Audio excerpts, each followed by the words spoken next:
So guys, I welcome you back to this channel. If you are just joining us for the first time, do well to subscribe, like the video and share. Now basically this video is for those who does not know how to activate the Morse code, how to change this circle to the Morse code.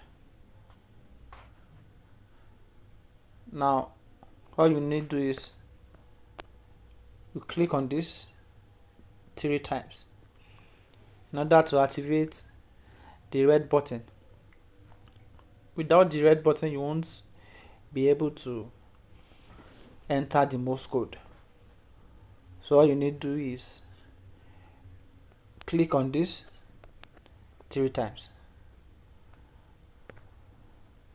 just this way, 1 2 3.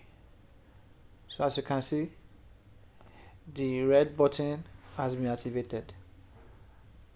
That is it about how to activate the red button.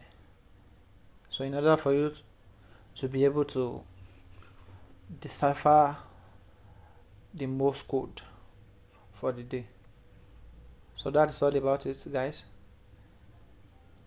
Once more, if you have not subscribed, do well to subscribe to this channel, like the video and share with others.